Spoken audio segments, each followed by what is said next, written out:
Tonight, let us drift toward one of the strangest and gentlest truths in literary history. The Arabian Nights, that shimmering treasury of lamps and voyages and hidden doors, did not begin where many people imagine it began. It did not first rise from a neat shelf of finished books in some quiet Arab library. It did not arrive all at once, wearing the elegant name by which the world now knows it. Long before it became the Arabian Nights, it was something older, looser, warmer, and more alive. It was a practice of the night. It was a human voice, buying one more dawn. It was the art of ending a tale at precisely the moment when the heart could not bear to lose it. Before we go any farther, you may let the modern world loosen a little. The room around you can remain exactly as it is. Nothing needs to be solved tonight. There is only the old comfort of being led by a patient voice into a world where history arrives not as a burden, but as lamplight on stone, wind in a courtyard, and one more sentence offered gently before sleep. If you follow that voice backward, away from the polished title and the later fame, you find yourself in older courts and colder seasons, in rooms lit by flame and patience. You find Persian halls where storytellers understood that narrative was not merely a pastime, but a kind of power.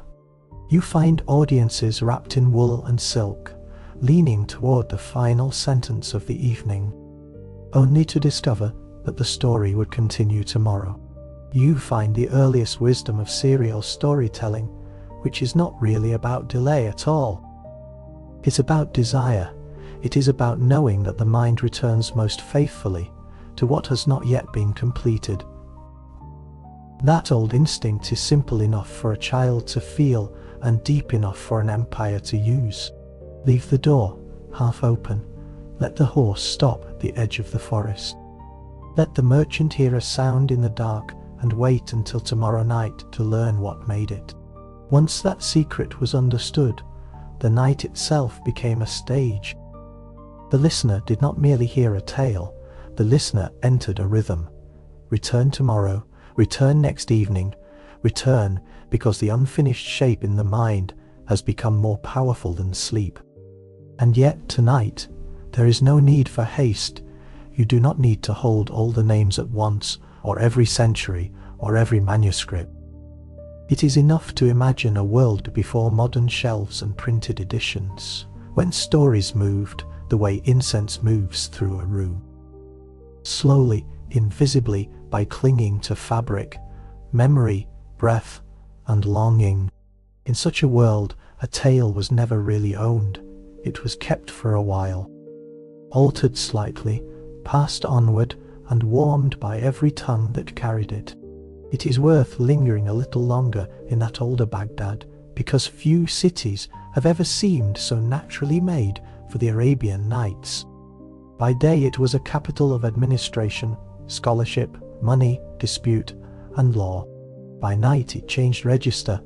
Lamps appeared at thresholds, courtyards cooled. Traders who had spent the day in hard arithmetic became, after supper, men willing to listen to marvels. Scholars who had argued over medicine or grammar were still in the end human beings with imaginations. Servants, artisans, students, widows, children, scribes, sailors on leave, and pious men trying not to look too amused by worldly tales, all belonged to the same nocturnal audience. Once a gifted voice took hold of the air. In such a city, stories could move between levels of society in unusually fertile ways. A court anecdote might drift down into the bazaar and return months later transformed into comedy. A merchant's exaggeration might travel with a caravan, collect a jinni in one province, a princess in another, and come back to the capital better than it had left. A moral teaching might survive most effectively not in a sermon, but in the comic disaster of a fool. Because the city was layered, the storytelling could be layered too. Refinement and roughness did not cancel each other. They fed each other. The House of Wisdom belongs to this atmosphere as much as any fable does. We often imagine translation as a solemn, scholarly act, and of course it was that. But translation also changes the imaginative temperature of a whole culture. When texts from Persian, Greek, Indian, and other traditions become newly available in a shared language, they do more than educate specialists. They enlarge what can be compared. They create fresh combinations in the minds of listeners and readers. The person who has heard one civilization's wisdom beside another's can begin to feel patterns that neither tradition alone had fully illuminated. And pattern is the mother tongue of the nights. The frame tale itself is a pattern. The repeated delay of dawn is a pattern. The recurrence of rash kings, resourceful women, foolish merchants, faithful poor men, wandering princes, and morally overconfident judges is a pattern. A sleepy listener need not catalogue all of them to feel held by them. Pattern reassures the nervous system, even while surprise entertains it. This is one reason the collection remains such a natural companion for evening. It offers novelty inside recurrence. Professional storytellers understood that instinctively. They knew when to slow the sentence down and let it spill like honey.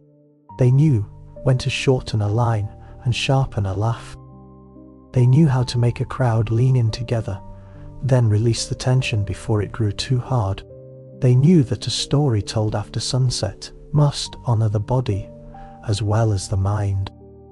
Too much abstraction and people grow restless, too much noise, and they withdraw, but a tale that swings correctly between image and idea can keep a whole room suspended in the half-waking pleasure from which memory is often made. So before the palace darkens around Shahrazad, the nights already carry within them a deep apprenticeship in human attention. They have been tested by markets, winters, roads, teacups, embers, and listeners with tired backs. They know how the evening mind works. They know that repetition is not dullness when it is varied by colour. They know that a cliffhanger is only the most visible edge of a much larger craft. Beneath it lies pacing, breath, sound, image, and the old communal relief of realizing that, for a little while, many private thoughts are being guided through the same imagined world. So before we ever enter the palace of a wounded king, before we hear of a woman who will save her life with words, let yourself settle into the larger quiet. Imagine long roads crossing dry lands under stars. Imagine traders dozing beside saddles. Imagine scribes bending over lamps. Imagine coffee houses after sunset, when a city is not asleep, but has become softer, and one clear voice can gather strangers into a single listening body. The Arabian Nights belongs to that soft human hour. It belongs to the time after labour, before sleep, when the mind is open to wonder, but gentle enough to be guided.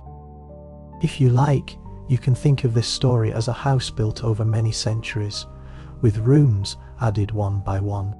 Some chambers are Persian, some are Indian, some carry the smell of old Mesopotamian myth, where kings once sought immortality and found instead the sorrowful boundary of being human. Some open toward Egypt, where magic and wisdom and dream logic had already been speaking to one another for ages. Some rooms were furnished later by Arabic-speaking scholars, travelers, entertainers, merchants, moralists, and courtly listeners who knew how to preserve old material while giving it new life. This is why the nights feel at once intimate and immense. Their roots do not belong to one road alone, they belong to crossings. The old Persian storytelling cycles offered one inheritance, tales fit for courtly ears, layered with advice, fate, kingship, and consequence. India offered another, the deeply pleasing architecture of stories within stories, one box opening into another, one voice nested inside the next, until the listener could hardly remember where the outer frame had begun. Mesopotamia contributed older heroic patterns, those grave meditations on power, mortality, pride, and the fragile bargain between civilization and wildness. Egypt gave magical elegance, a sense that the world might at any moment reveal hidden forces just beyond the ordinary eye. Then came the Great Age of Gathering.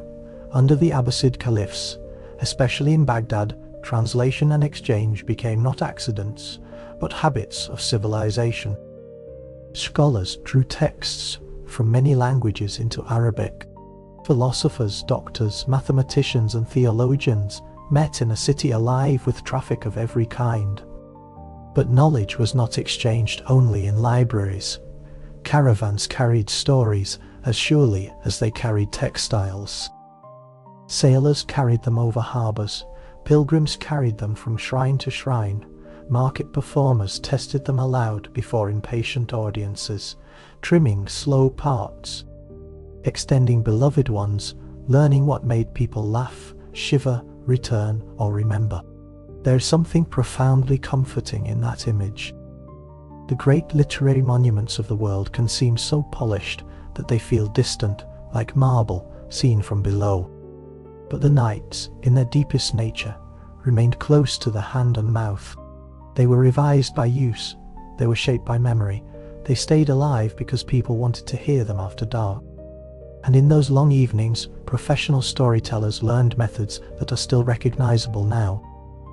They knew how to vary scale one night, a private sorrow, the next, a voyage over impossible seas. They knew how to keep moral seriousness hidden inside pleasure, so that a lesson was never presented as a sermon, but as a lantern glimpsed through coloured glass. Most of all, they perfected the frame tale, that beautiful invention by which many tales are held together inside one larger human need.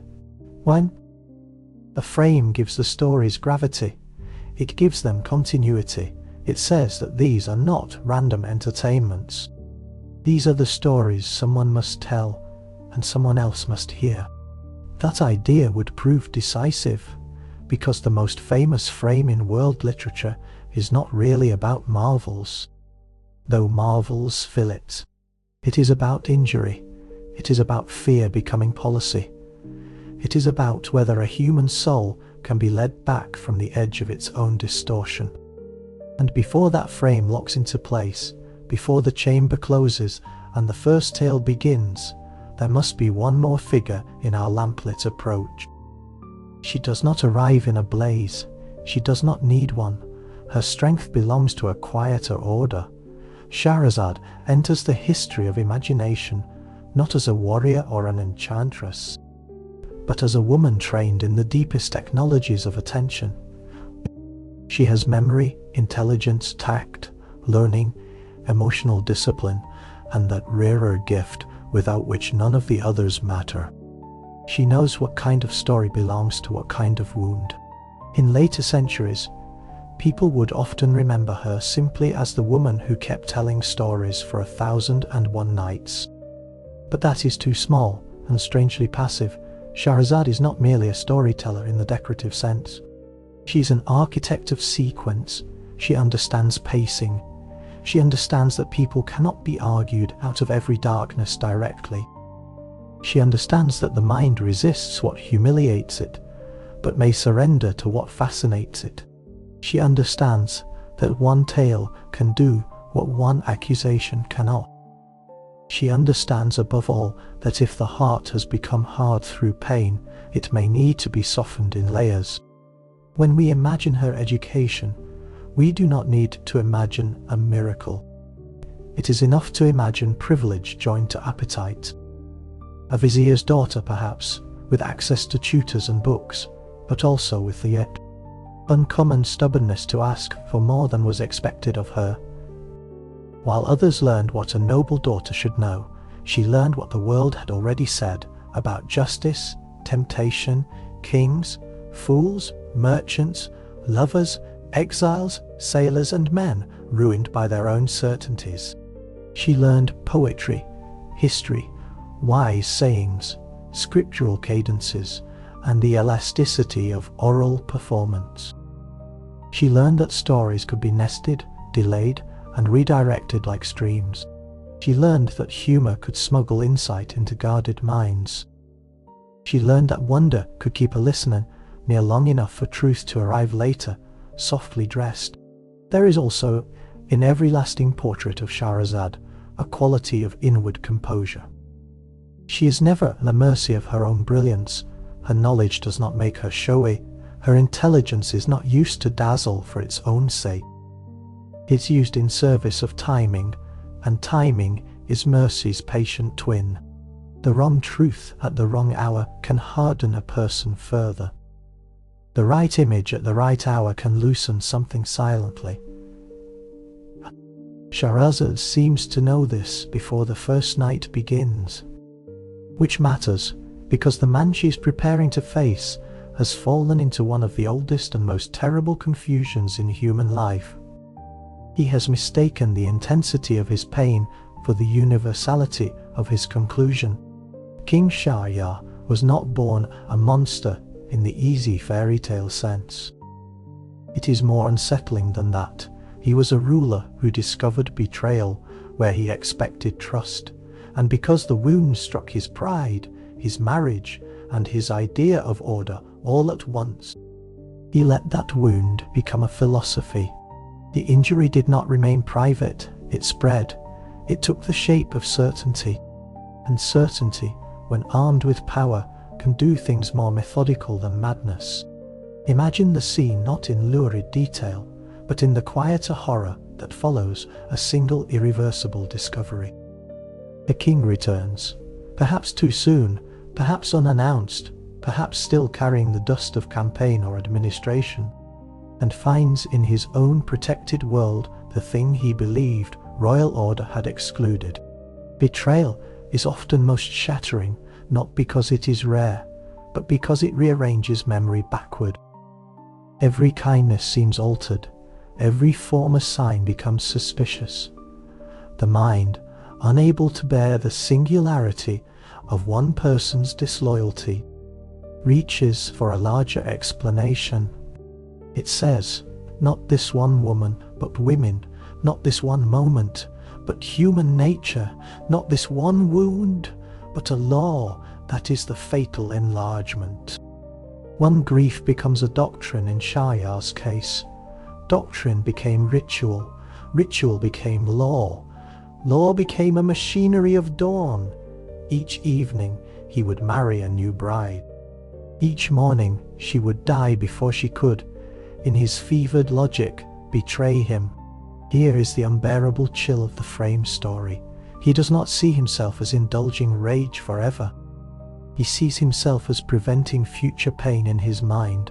Violence has become prudence. Once such a pattern enters a palace, it does not remain confined to one room.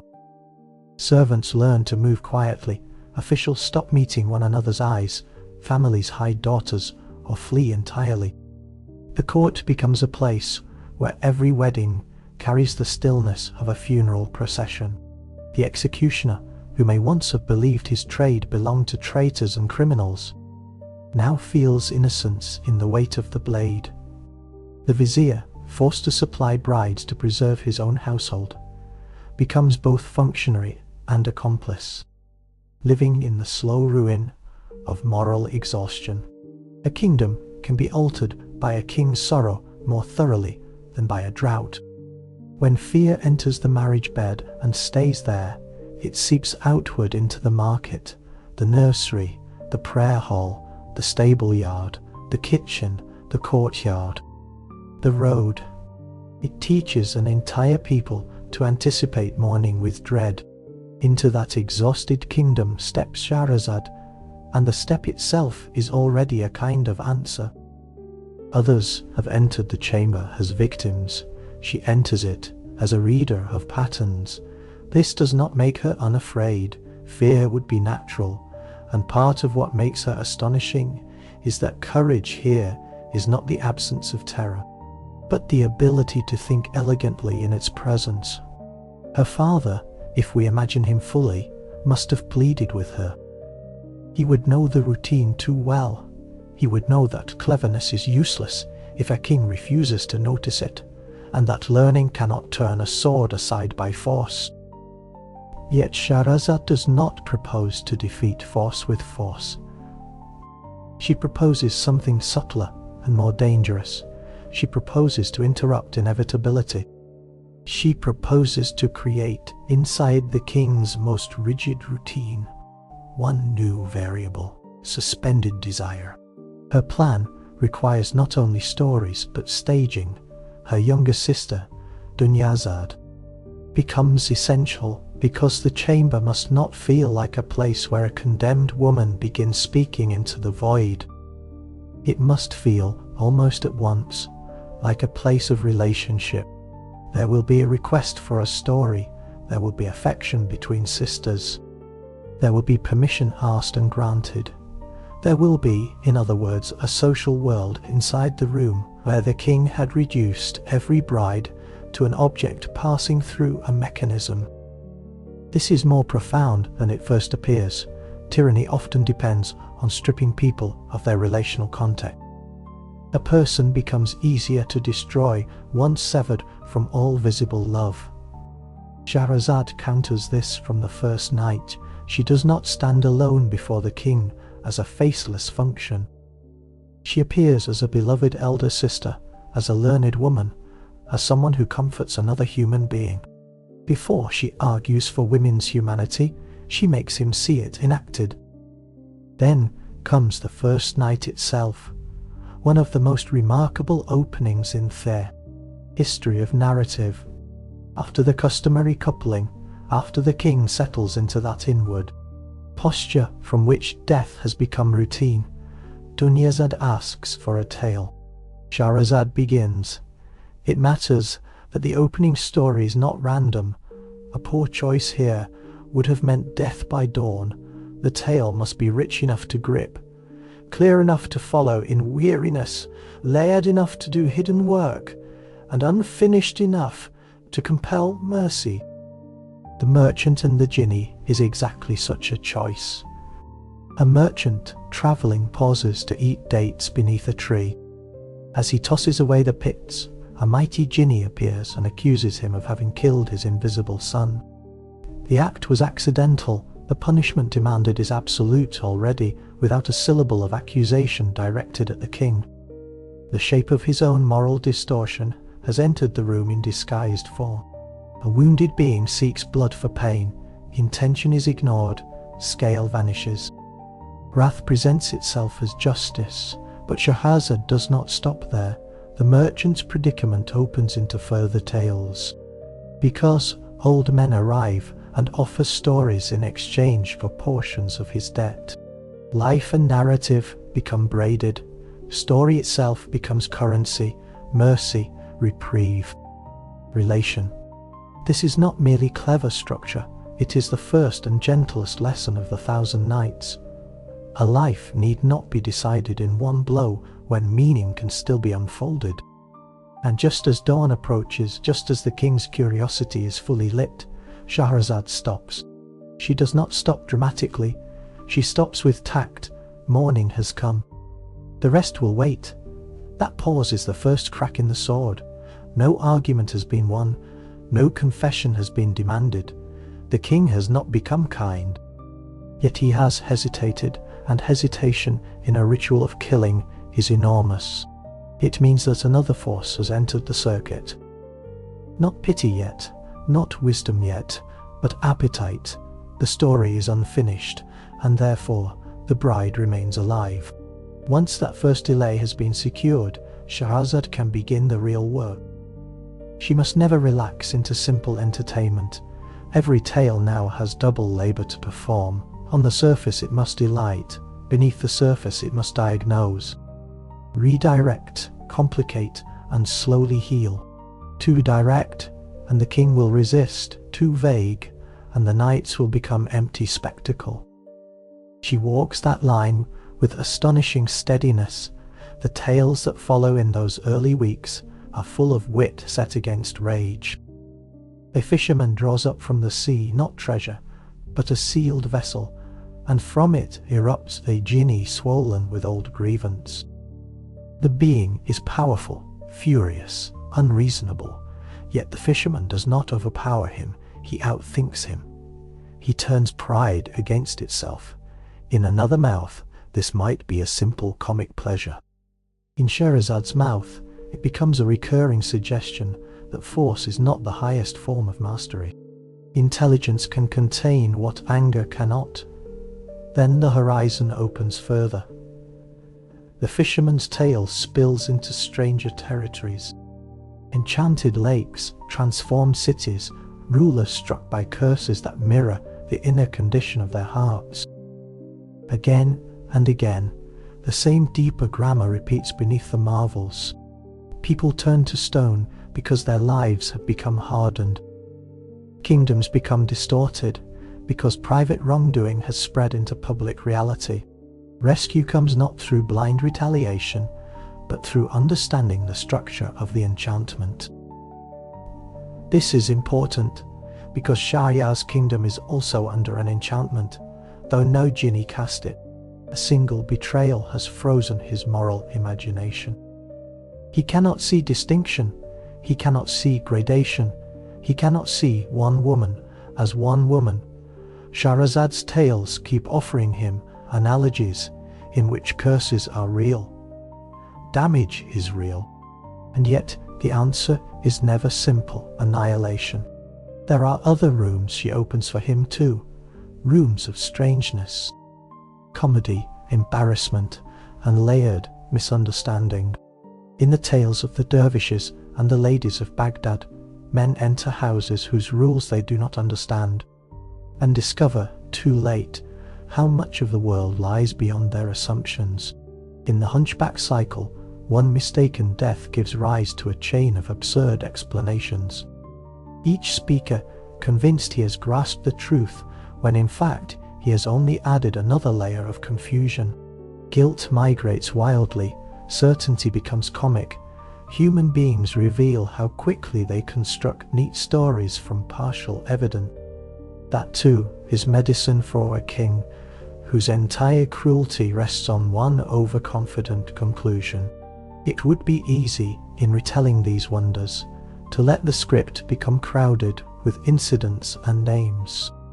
But the quiet brilliance of Shahrazad is that she never allows the chamber to become intellectually hard. She varies texture after tension, she gives colour after supernatural threat, she gives wit. After moral heaviness, she gives the listener the airy relief of pattern and surprise.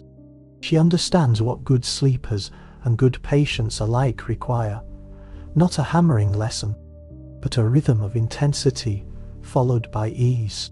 So now and then, we must return to the room itself, because that room is where the deeper transformation is being measured. Night after night, the king listens. At first he listens because he wants the ending, then more subtly, because he wants the next evening, then because the stories begin to occupy his inward life between dawn and dusk. The chamber changes character. It is no longer merely the place where the royal routine pauses before execution. It becomes a theatre, a school, a mirror, a confessional without confession, a harbour for suspended judgment. One of the loveliest and least noticed features of the frame tale is the way it teaches safety by repetition. We often speak of suspense as the engine of the nights, and suspense certainly matters. But suspense alone cannot sustain 1,000 evenings without exhausting teller and listener alike.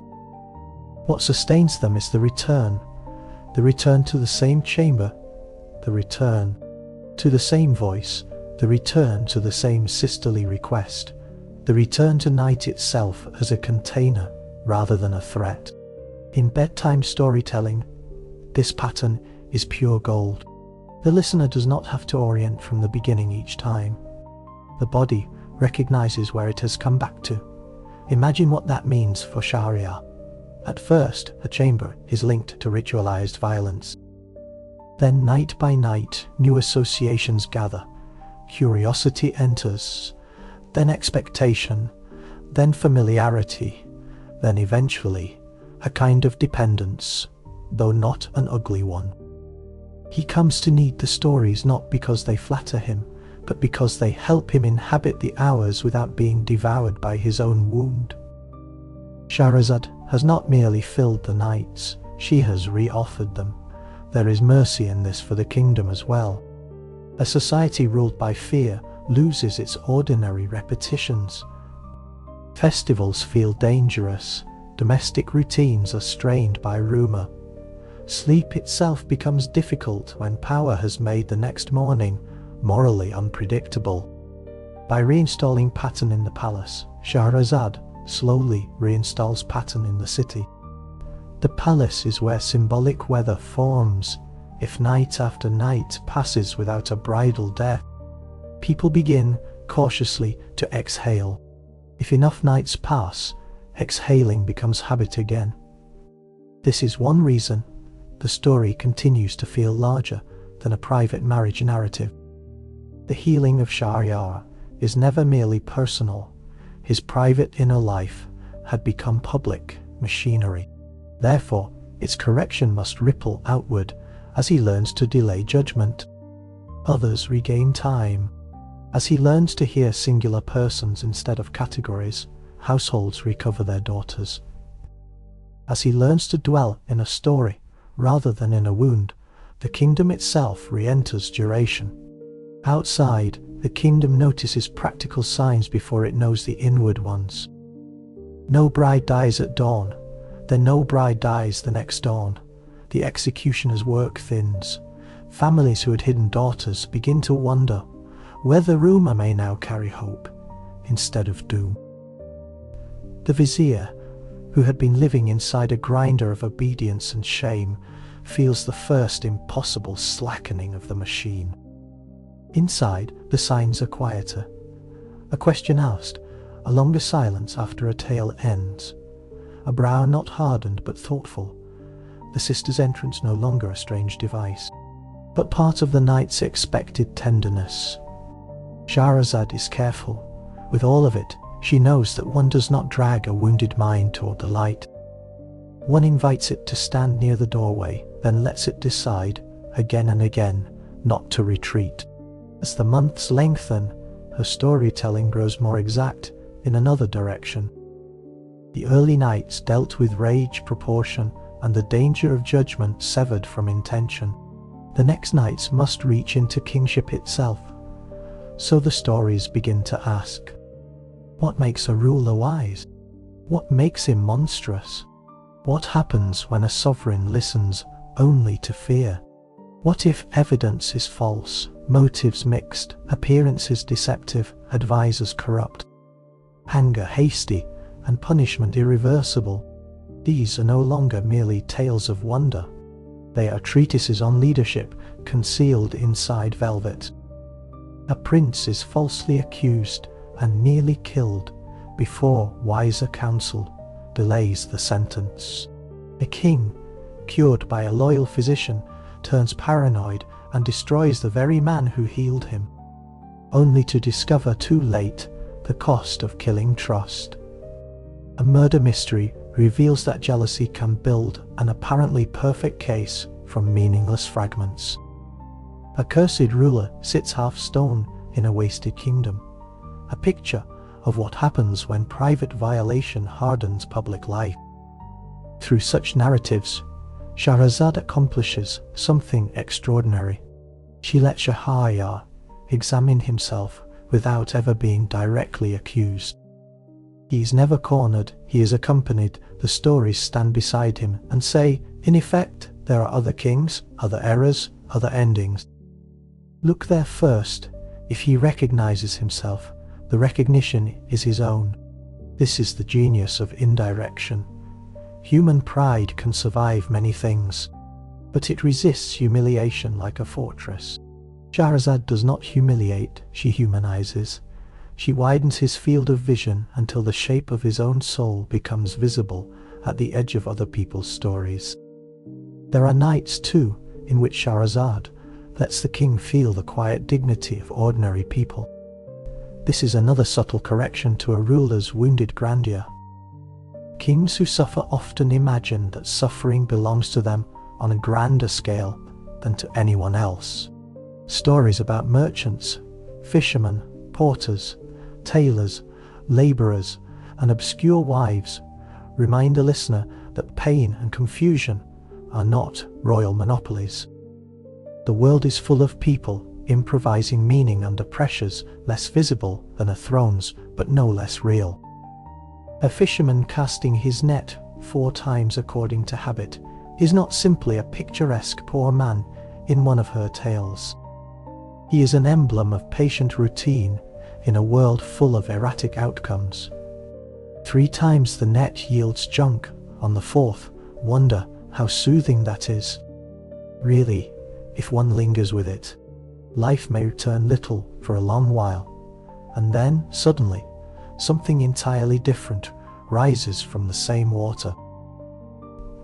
The story does not promise that every patient person will be richly rewarded. It offers something softer and more believable. That repetition need not be meaningless just because the first results disappoint.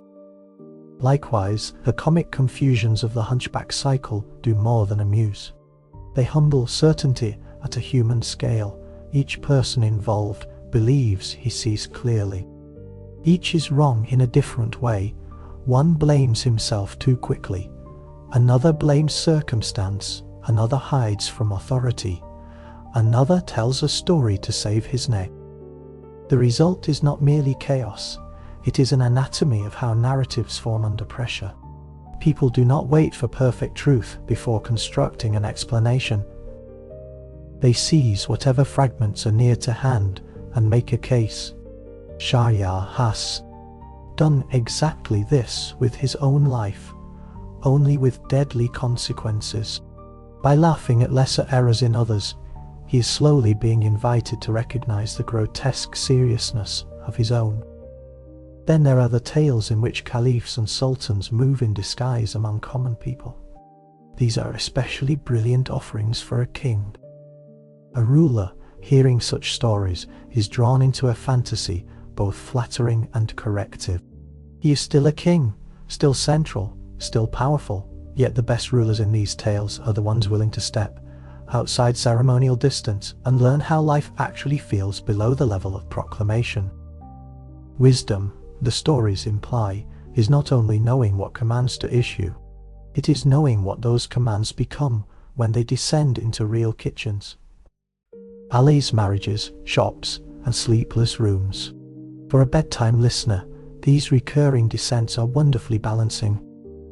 The stories may climb to palaces, underwater cities, jewel valleys, and supernatural confrontations, but they always know how to come back down to bread, debt, jealousy, weather, household talk, practical wit, and the very ordinary need to survive tomorrow.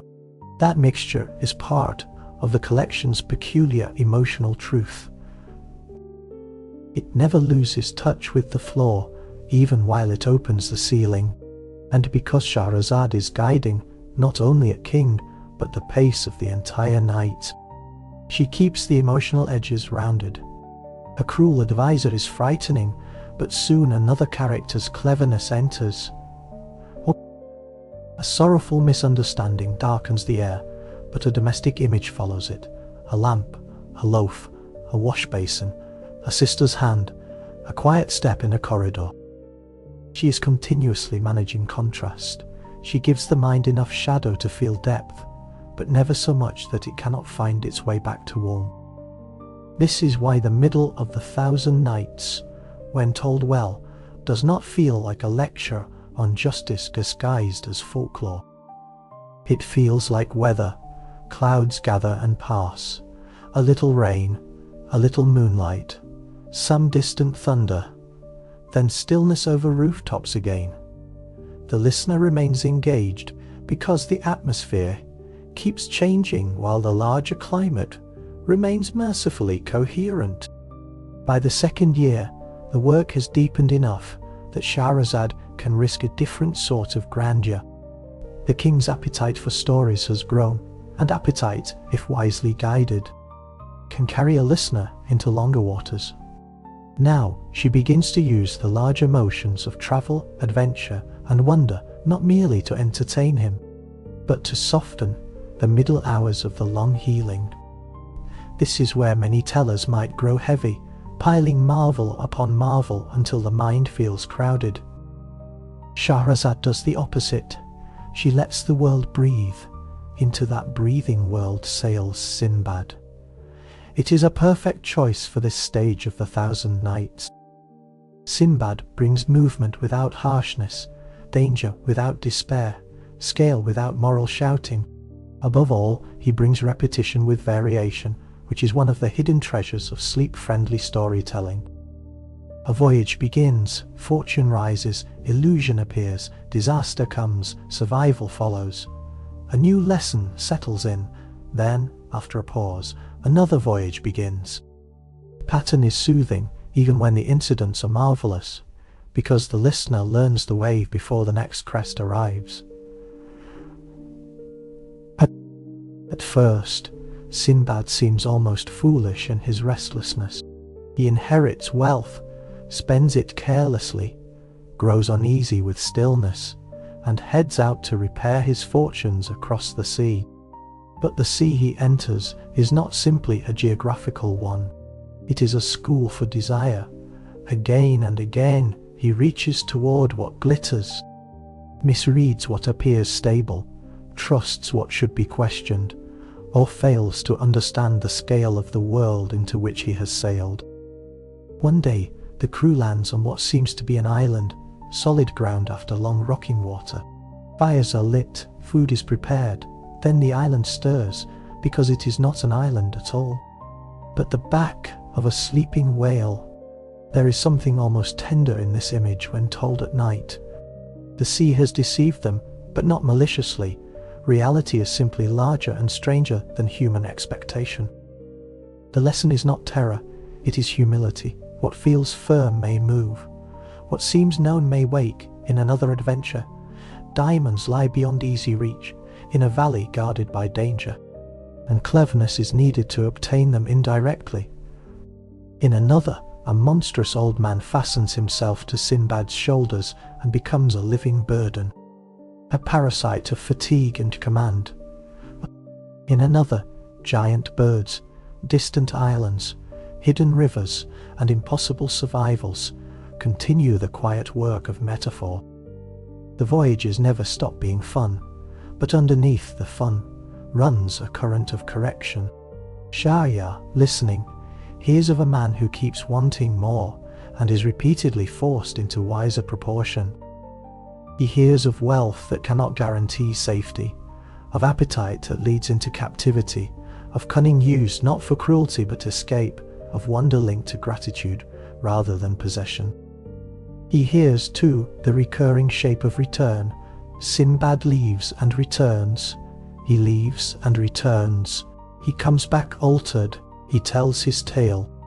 Then he leaves once more. That rhythm of departure and return would not have been lost on a king who, for years, had turned every morning into an ending.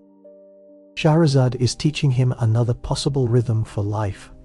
Not wound and execution, but encounter and reflection, journey and return, trial and story. Experience need not harden into policy. It can ripen into narrative if we stay a little longer with Sinbad. The softness of the cycle becomes even clearer.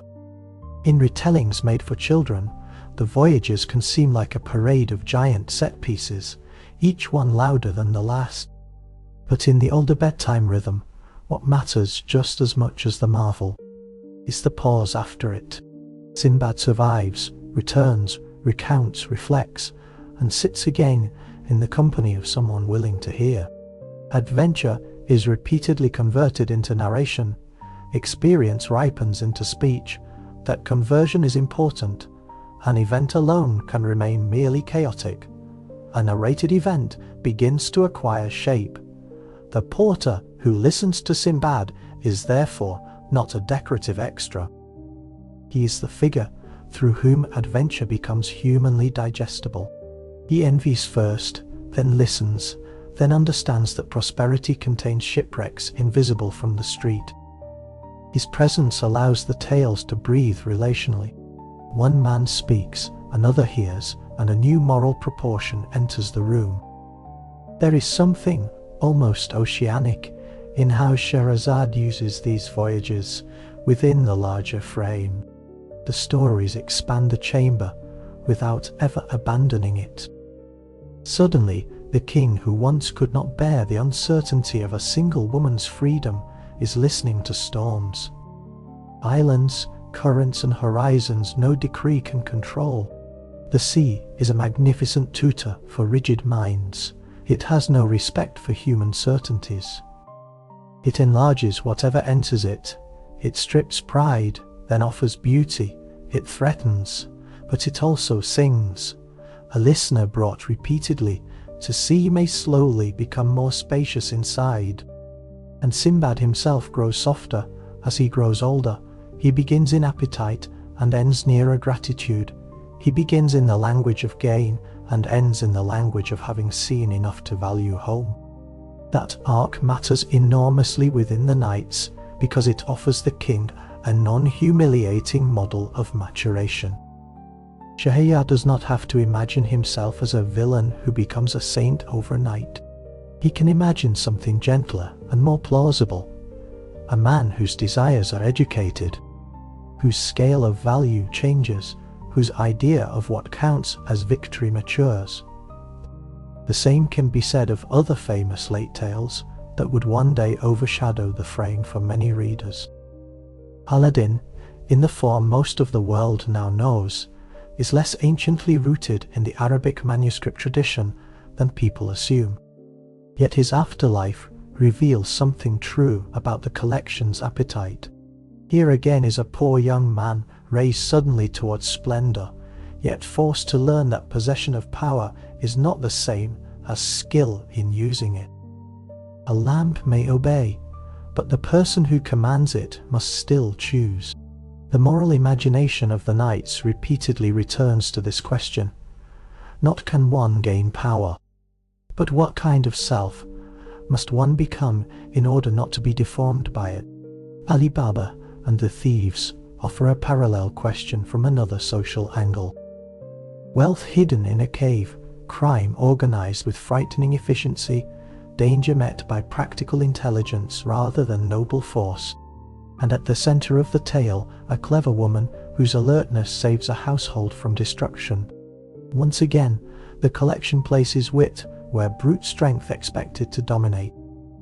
Once again, female intelligence turns out to be one of the real engines of survival.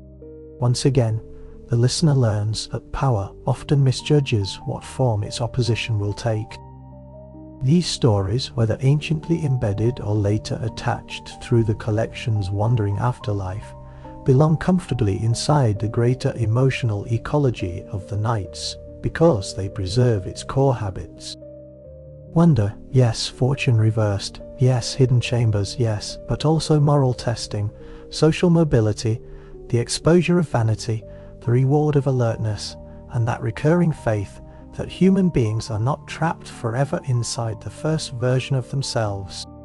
For Shahrazad's purposes, this last faith may be the most crucial of all. She is staking her life on the proposition that a man is not the sum of his worst conclusion.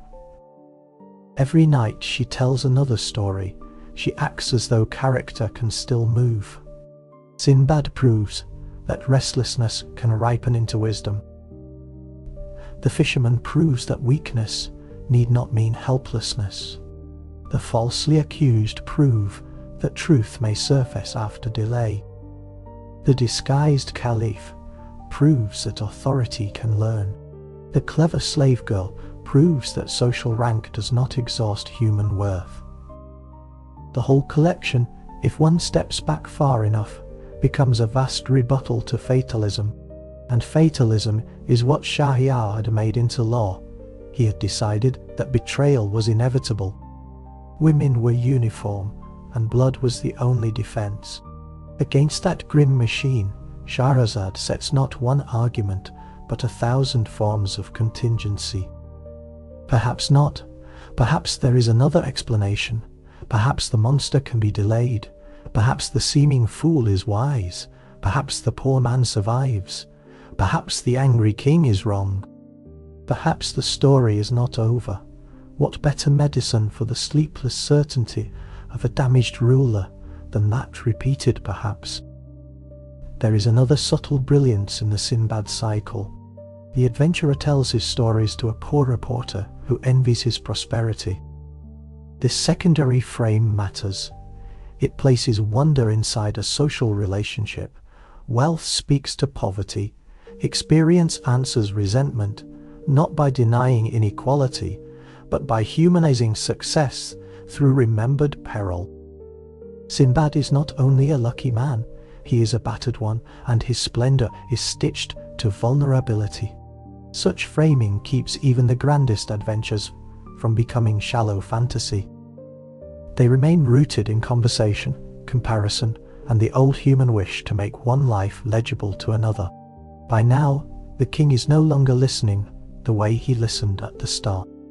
At the start, he listened like a consumer at postponement. Now he listens like a man re-entering humanity by way of imagination.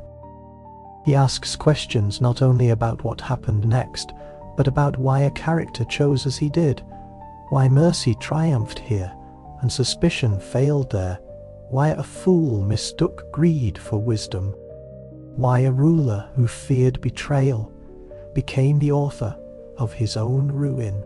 This change is as significant as any formal pardon, perhaps more so because it is interior. A person truly changed by stories does not merely stop one action. He begins to enjoy different truths. There is also a quieter spiritual intelligence in the nights that becomes easier to hear the slower one listens. The tales do not argue that the world is fair in every immediate instance. Good people suffer, innocent people are falsely accused, fools prosper briefly, villains nearly win. Storms come to the deserving and undeserving alike. Yet the collection repeatedly suggests that reality is wider than the first appearance of events. Delay matters, hidden motives matter, the unseen matters, providence, luck, timing, human wit, and moral character all mingle in a world too intricate for instant verdicts. This is exactly the lesson Shahryar had forgotten. His early response to betrayal was an attempt to simplify the cosmos. Pain had struck, therefore the world must be organized against repetition of pain at any cost. Shahrazad's tales reopen complexity. They do not say that betrayal never happens. They say that the meaning of what happens cannot be reduced safely to one rule. To live among other people is to live among layered beings, partial knowledge, mixed motives, changing fortune, and truths that reveal themselves only by sequence. Sequence is everything in the nights. Tell the truth too early, and the king rejects it. Delay too long without nourishment, and he turns away. Place laughter after strain, and the mind remains open. Place wonder after sorrow, and the heart does not close. Place a humble character after a proud one, and scale is restored. Place a faithful woman after a false one, and the category begins to crack. Shahrazad composes not merely stories, but order. She is conducting moral music. And because Shahrazad is too wise to keep the middle of the night intellectually sharp for too long, she repeatedly draws the narrative back towards softness. After voyages, we return to the chamber. After curses, to the lamp. After princes and sailors and judges and hidden cities, back to one room, one voice, one listener, one sister nearby, one kingdom sleeping a little more safely because dawn has lost its old certainty. These returns to safety are not filler. They are part of the cure. The chamber must itself become associated with calm rather than terror. A wounded mind cannot remain open forever in conditions of strain. It must learn, by repetition, that listening can occur without harm following. In that sense, the royal bedchamber is being reconditioned night by night.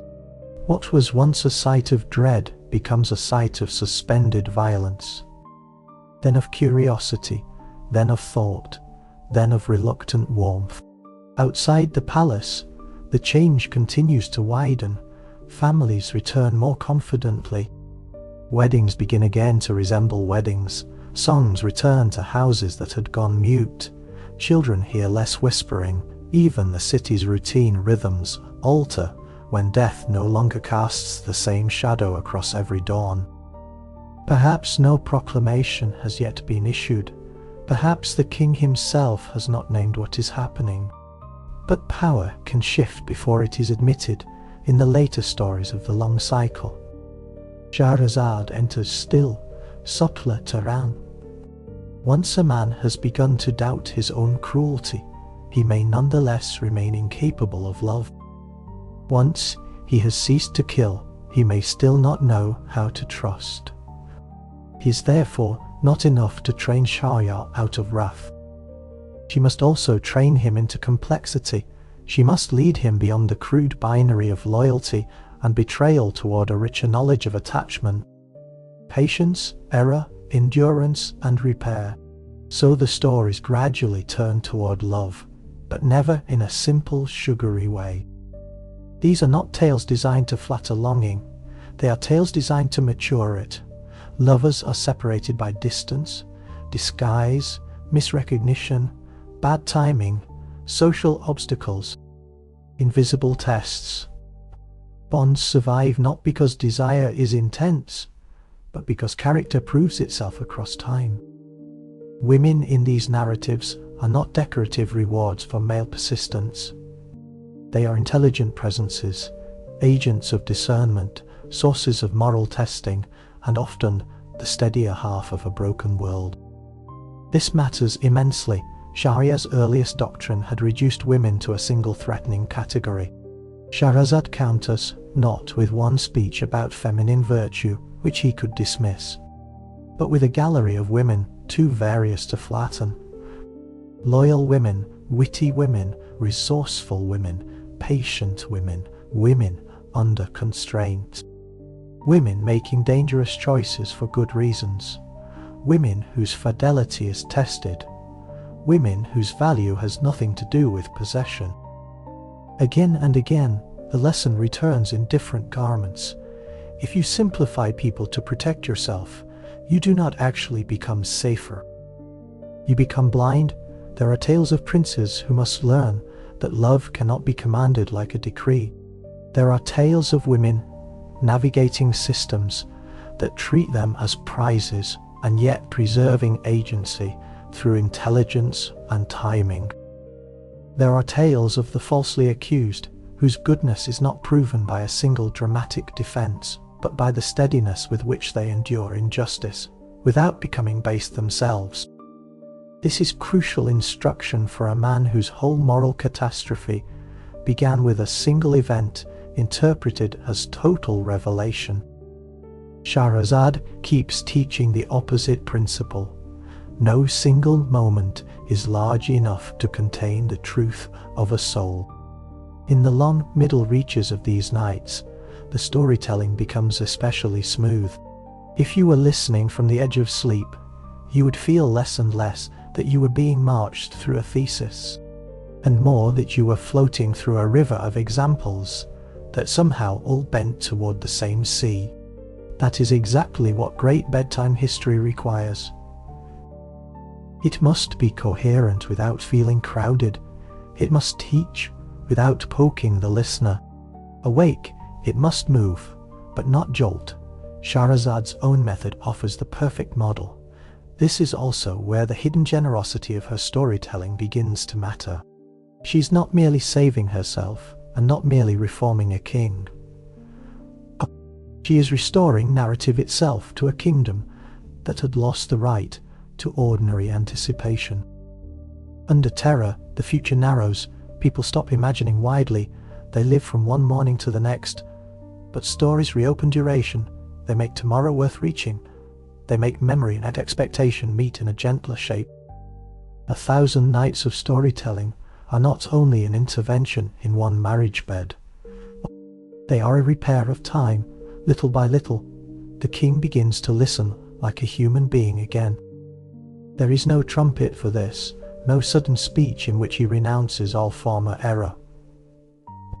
Real change is slower, stranger, and often more modest in appearance.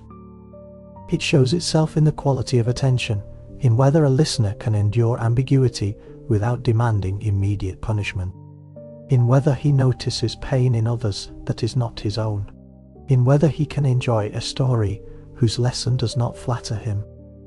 Shahryar begins to do these things. He listens through sorrow without reaching for the blade. He contemplates motive. He sits with delayed endings, not as insults, but as invitations. He becomes susceptible once more to humor, to sadness, to admiration. Most importantly, he develops the capacity to see singularity. This woman is this woman. This character is this character. This case is this case. Such distinctions are the foundations of justice, and he at once abandoned them all. Shahrazad must feel this change before she can fully trust it. Perhaps she notices it first in the silence after certain stories. Not the silence of boredom, not the silence of irritation, but the silence of inward rearrangement.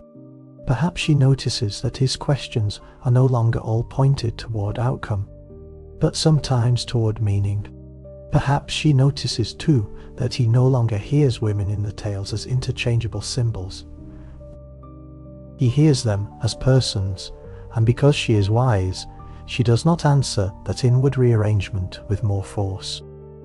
She answers it with softness. After a night of marvels, she lets the next image be smaller, a lamp breathing in still air, a sister at the threshold, a pause long enough for thought to settle. This is one of the great hidden arts of the nights. They do not only excite the mind, they teach it how to come back down. When a tyrant begins to perceive personhood, where once he perceived only categories, history has already turned, though the decree has not yet been spoken. And still she does not rush. This restraint is part of her grandeur. Lesser strategists ruin victory by claiming it early. Shahrazad continues to tell the right story at the right moment. She maintains the texture of wonder. She continues the rhythm of energy and rest, pressure and release. She knows that transformation, which depends only on temporary fascination, will fail the moment novelty ends. What she seeks is not enchantment, but reformation. This is why the final movements of the nights are so delicate. They do not hammer home the lesson, they gather it. They let affection, time, habit, and imagination reveal what argument never could. The king has been led back not to innocence, which cannot be restored, but to moral wakefulness. He cannot unmake the dead, but he can cease multiplying them. He can learn the shape of remorse without collapsing into it. He can become capable of gratitude. By the time the 1,000th night draws near, the atmosphere in the palace can no longer be mistaken for what it was at the beginning. There is still memory in the walls, because walls remember what people do within them. But there is also another memory now, layered over the old one. The room has become associated with listening, with suspended harm, with stories that arrive like cups of water, carried carefully through darkness. The old rhythm of execution has been broken so long that another rhythm has taken its place. It is here that Shahrazad's deepest courage reveals itself. For many nights, survival depended on continuation. Every unfinished story purchased another dawn. Yet if the transformation is to be real, she cannot remain forever the keeper of a necessary trick. At some point, the stories must become unnecessary as hostage devices and remain only as gifts. At some point, the king must be able to choose mercy, even without suspense commanding him toward it. So, the end of the great cycle cannot simply be one more cliffhanger. It must become a test. The tales of these late nights are full of mending. Not easy reconciliation, not sentimental forgetting, but the slower work by which broken things are seen honestly and still not discarded. Princes learn that possession is not the same as love. Travelers discover that patience can carry them farther than demand. The falsely judged are restored, not because the world suddenly becomes simple, but because truth, given enough time and enough witnesses, can still emerge from confusion. Time itself becomes one of Shahrazad's characters now. Time the revealer, time the gentler judge, time the medium in which hard conclusions soften and are corrected. The emotional air of these nights is different from the beginning. There is less raw danger in it, but more tenderness, and tenderness can be the more difficult art. A frightened audience can be held by suspense. A healing audience must be held by trust. Shahrazad knows how to do both in some traditions of the tale. Children have now been born, sons growing quietly during the long continuation of the marriage, undeniable proofs that life has entered the chamber where death once waited every dawn. Whether one imagines them literally present or symbolically held at the edge of the story, their significance is profound. The king's old logic had claimed to protect his future by killing his brides before betrayal could ripen. Yet here the future has taken shape only because one bride was allowed to live. The very thing he destroyed in others has become visible in his own household as gift. Children change the emotional geometry of a room. They make abstract moral questions difficult to maintain at a distance. A policy that once seemed almost impersonal now has faces attached to it. If Shahrazad dies now, she dies not as another replaceable woman, but as the mother of those who would carry the king's name and inheritance. That fact alone would have power, but the deeper power lies elsewhere. Her survival is no longer merely practical. It has become true. It matches the moral reality that has been growing night by night. When at last the 1001st night arrives, the most important thing about it is not spectacle. It is quiet, the kind of quiet that gathers when both people in a room know they have come to a threshold that cannot be crossed casually. Shahrazad, who has spent so many nights shaping speech, now does something even more daring. She lets the stories point back toward the life they have been changing. In place of one final manipulative interruption, there is acknowledgement, a recognition of the path already travelled, the wonders told, the grief examined by parable, the kings corrected by proxy, the sailors humbled, the lovers ripened by separation, the rooms of Baghdad, the seas, the jinn, the fools, the judges, the daughters, the transformed cities, all of them now revealed as members of one larger labour. She has not merely entertained him, she has accompanied him out of a moral wilderness. And the king, if he is truly changed, must answer not as an audience but as a man. He does, he chooses life. That sentence may be the simplest in the whole story, and it may also be the greatest wonder in it.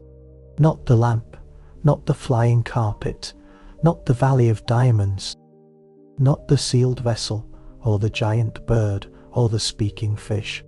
The greatest wonder is that a person whose imagination had been deformed by pain could, through long exposure to beauty, complexity, and narrative patience, recover enough of his humanity to stop feeding his wound with other people's blood. The executions cease, not as a pause, but as an end. The king does not merely spare Shahrazad in private. He abandons the logic that had governed his reign. Fear loosens its grip on the city. The daughters of the kingdom become daughters again, not hostages to a sovereign grief. The palace itself begins to belong to ordinary time. Morning becomes morning, night becomes night. the bedchamber becomes a place where intimacy need not be twinned with dread. And yet, a truly sleep-worthy ending does not slam shut on triumph. It widens, it drifts, it lets us feel how one room in one palace opens into a much larger afterlife. Because the stories do not remain there. Once the chamber is no longer their prison and their necessity, the tales begin their long wandering out into the world. Some are written down, some are recopied imperfectly, some are forgotten in one city and remembered in another. Some are shortened for one audience and elaborated for the next. In Damascus, Cairo, Baghdad, and beyond, scribes and reciters continue to gather, arrange, embellish, and transmit. The collection is never fully fixed because it has been born from motion. It does what living traditions do, it grows by being carried. This afterlife is one of the most beautiful things about the Arabian Nights. So many famous works arrive to us as though they were always singular, always complete, always enclosed within the authority of a final version. But the Nights carry the memory of a looser and more communal kind of greatness. They remain porous, even when copied into manuscripts. They preserve the feeling that another teller might add, remove, reshape, or reorder. The frame itself almost invites such permeability. If one woman can tell 1,001 stories, why should later centuries not place new tales gently into her keeping? That is, in time, exactly what happens. When the collection reaches Europe in translation, it does not arrive as a neutral object. It arrives in the hands of readers hungry for wonder, exoticism, and new narrative pleasures. Antoine Galland, the French translator, whose version becomes astonishingly influential in the early 18th century, does more than carry the Nights into another language. He helps reinvent them for another imagination, some of the tales that later become inseparable from the collection in the Western mind. Aladdin, Ali Baba, and others owe as much to this afterlife of adaptation as to earlier Arabic manuscript traditions. There is a strange irony here, but not an unhappy one if held gently. The collection that began as a tapestry woven from many sources proves capable of absorbing still more. It's transformed by being loved elsewhere. Some changes simplify, some distort, some reveal what new audiences most long to find. Yet through these alterations, something essential remains recognizable. The promise of a world in which the impossible is told with such calm confidence that it becomes not absurd, but hospitable. European writers fall under its spell. Romantic imaginations discover in it a looseness and radiance that their own literary conventions had not always allowed. Later writers, more modern and more skeptical, discover another power in it, the labyrinth of stories inside stories, the sense that narrative can question reality by multiplying perspectives rather than narrowing them. Borges, Calvino, and many others would inherit not merely particular images from the Nights, but structural daring. The Nights had shown that a story could contain another story, which could contain another, and that each layer could alter the meaning of the one outside it. It is hard to overstate how fertile that idea has been. Whole traditions of fiction, film, fantasy, metafiction, and even modern television seriality carry faint echoes of their old wisdom born in those firelit halls. Do not end too soon. Leave a door ajar. Let the listener return. Yet perhaps the most moving, later recognition of the Nights concerns not structure, but Shahrazad herself. In ages that became newly alert to women's voices, women's education, women's tactics of survival inside patriarchal orders, the frame tale began to shine with another kind of force. Here was no passive ornament of Eastern fantasy. Here was a woman using the arts available to her. Memory, language, timing, emotional intelligence, literary mastery to halt systemic violence. She does not overthrow the king by sword or coup, she changes the moral climate in which he exists until his old self can no longer breathe comfortably there. That insight remains startlingly modern. Storytelling is not escapism here. It is intervention, it is resistance by means other than confrontation. It is a form of political action carried in the cadence of a human voice. No wonder the figure of Shahrazad continues to return in modern writing. Scholarship, performance, and thought. She is useful wherever power has grown deaf. She is useful wherever direct protest is punished. She is useful wherever the imagination has become one of the last places still able to work on the world. The Nights do not suggest that stories solve everything. They suggest something more believable and therefore more profound, that stories can prepare hearts, widen perception, soften absolutism, and make other futures imaginable. It is also worth remembering how each later culture found in the Nights the questions it most needed. Victorian readers, for example, often approached the collection with a mixture of fascination and anxiety. Translators such as Edward Lane and Richard Burton did not simply bring Arabic stories into English. They filtered them through their own assumptions about morality, scholarship, sexuality, empire, and the East. One version emphasized decorum and explanatory notes, trying to present the tales as ethnographic windows into an Islamic world. Another reveled in what seemed dangerous, erotic, and excessive, turning the Nights into both literary event and cultural provocation. Neither approach leaves the collection untouched, but both testify to its unsettling power. The Nights refused to sit comfortably inside the categories European readers had prepared for them. Were they children's stories? Hardly moral instruction. Sometimes, but by indirection, historical documents. In fragments, fantasy. Yes, though fantasy tied to ethics and politics. Entertainment? Certainly, but of a kind that kept slipping past mere amusement toward something richer and less easily disciplined. Modern popular culture would continue that selective inheritance.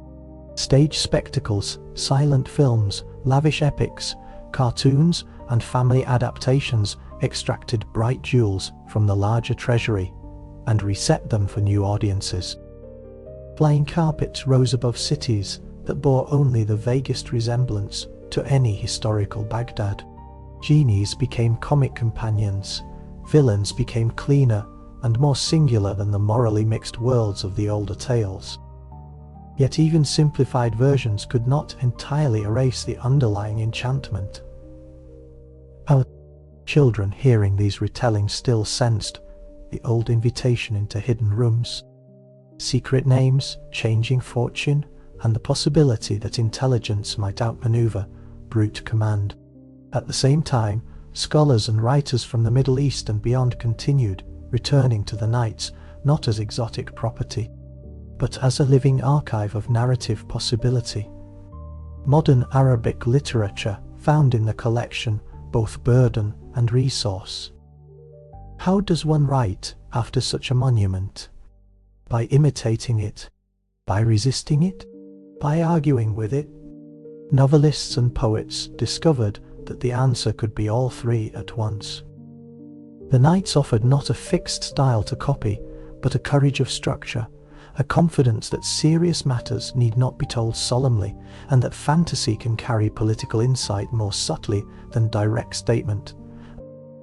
Feminist readers, too, found that the framed tale opened wider the more carefully it was examined.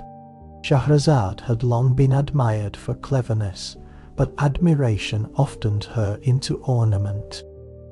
A closer reading restores the steel inside the silk.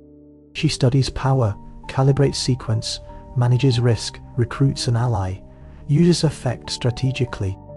and transforms the emotional conditions of the court.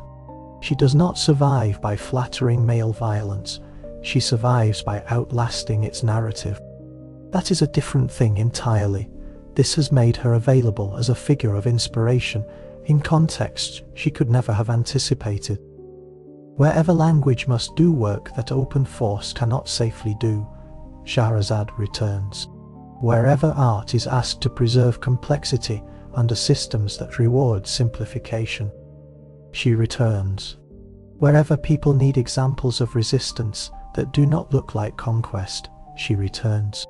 The durability of her image says something encouraging about literature itself. A fictional woman can become, across centuries, a practical emblem for real courage. And then there is the simple fact that the Nights have remained companions to insomniacs. Children, lovers, students, lonely travelers, and people who listen in the dark, because the dark is easier with a voice moving through it. That may be the most democratic afterlife of all, not the university syllabus, not the grand adaptation, not the scholarly debate, but the bedside relation. The story told low, the chapter heard half awake, the imagination carried into sleep by rhythm more than plot. In that sense, the Nights have never entirely left their original medium. Even printed, footnoted, translated, digitized, abridged, illustrated, or animated, they keep leaning back toward the oral. They want breath, they want cadence, they want the hovering pause before the next sentence. They want a listener. The technology changes, but the old nocturnal contract persists. Stay with me a little longer, and I will make the night inhabitable. There is one more gentle thread running through the long afterlife of these tales, and it may be especially worth noticing now. The Arabian Nights became one of the world's shared meeting grounds, not because everyone understood it in the same way, but because so many different people found themselves able to enter it from different doors.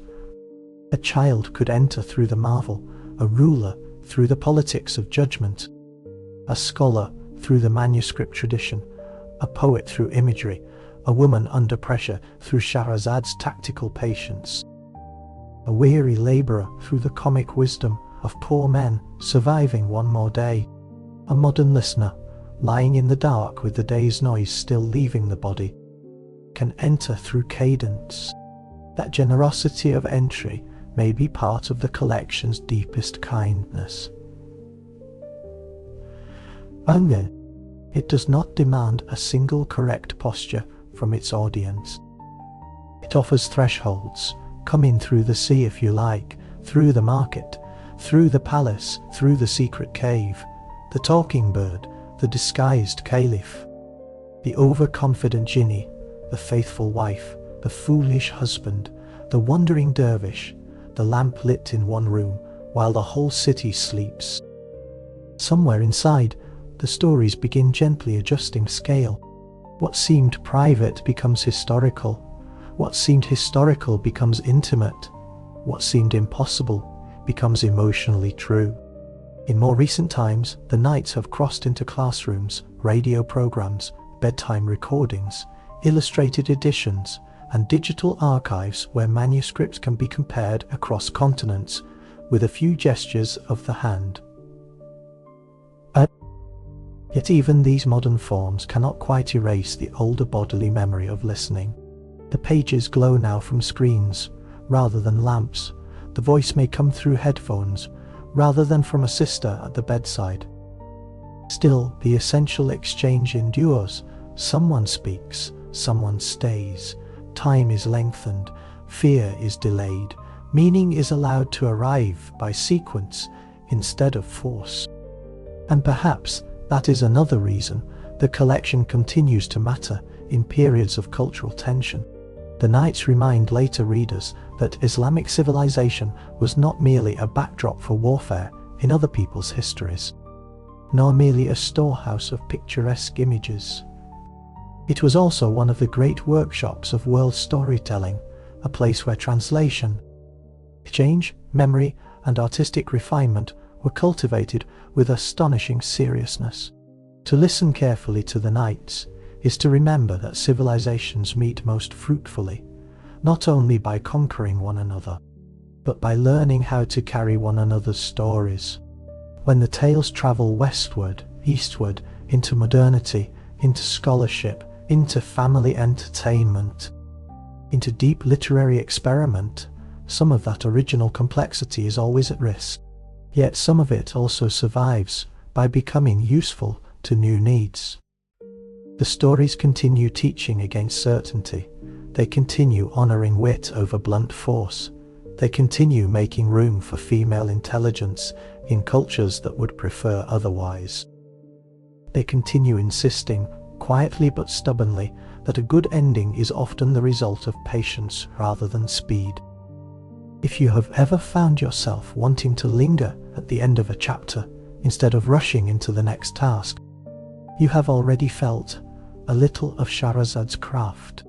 If you have ever returned to a story, not merely to know what happens, but to spend more time in the company of the voice telling it, you have already understood one of the collection's oldest pleasures.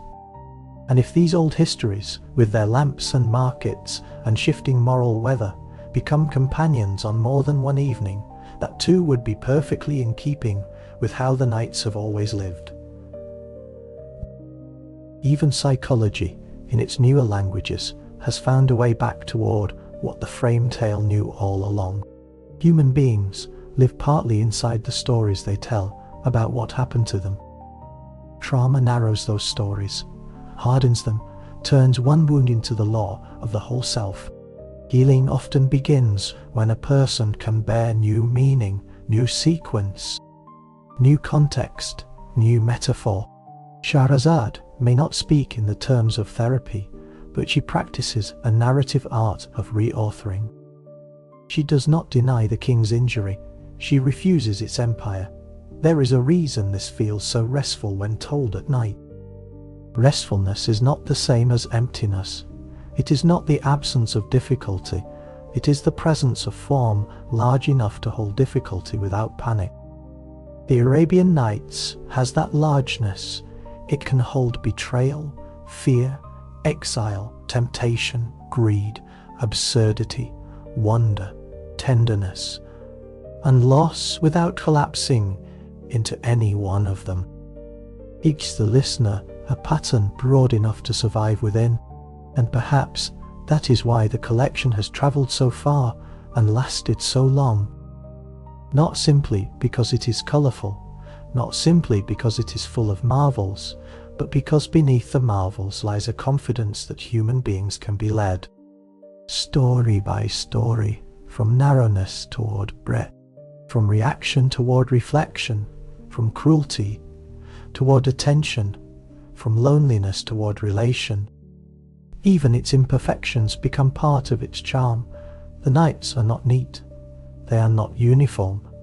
Their afterlife is full of additions, omissions, mistranslations, fantasies projected onto the East by Western readers, and later efforts to correct those projections.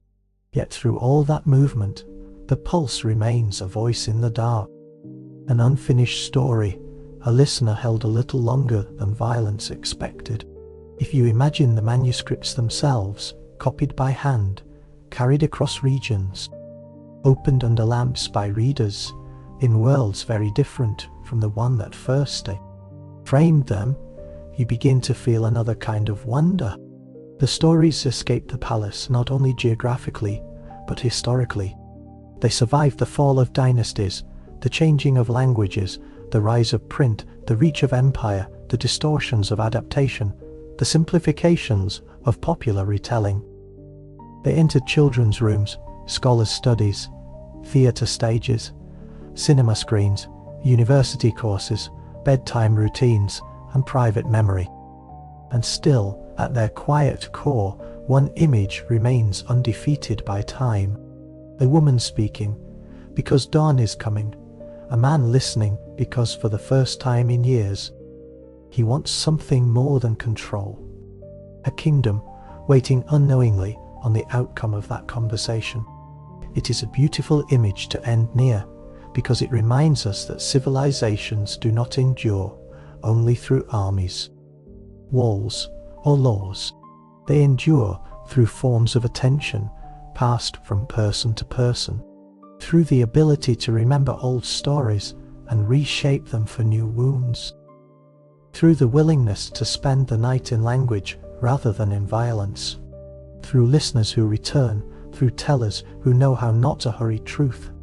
So, if the Arabian Nights began before Arabia, in older houses of story and exchange, it also continues after every ending, including this one. It continues wherever someone understands that a tale can be more than diversion. It can be shelter, it can be delay, it can be persuasion too patient to look like persuasion. It can be the small bridge by which a mind crosses back from its own desolation. And now the room is quieter, the lamp is lower, the corridors of the palace are no longer braced for mourning in the old way. The daughters of the kingdom sleep under roofs that no longer feel temporary. Somewhere beyond the walls, a market will wake in a few hours, and bread will be baked and water carried, and ordinary life will continue with the blessed dullness of safety. Somewhere in another century, another language, another child or scholar or sleepless traveller will open a version of these tales and feel the old invitation again, not to believe every marvel literally, not to solve every textual puzzle tonight, only to enter the cadence, to feel how one story leads to another, how one voice can hold back the dark, how one wounded soul may sometimes be guided not by command, but by wonder. If you listen carefully, you can almost hear the oldest wisdom beneath it all. Do not finish the story too quickly. Leave enough gentleness for tomorrow. Let the heart return of its own accord, and so the voice of Shahrazad does not end so much as recede, like footsteps down a corridor, like pages settling, like water continuing to move after the hand has touched it. The tale remains unfinished in the best possible way. It lingers, it keeps a little space open in the mind, it suggests that even now, in worlds very far from that palace, the right words spoken with patience might still change a life, avert a harm, soften a certainty, or carry someone safely through the night. And perhaps that is why the ending must remain slightly open, like a window not fully latched against the night air. If the story closed too firmly, it would betray its own deepest wisdom. The nights are about continuation, recurrence, return, and the possibility that one more evening of attention may yet change what seemed fixed. So even when mercy has been chosen, even when the executions have ceased, even when the kingdom has settled, the voice does not slam the door and declare the work complete forever. Human beings are not completed forever. They are practiced, they are maintained by habit, memory, and renewed acts of attention. This open quality helps explain why listeners keep coming back. One does not finish the Arabian Nights in the way one finishes a neat argument.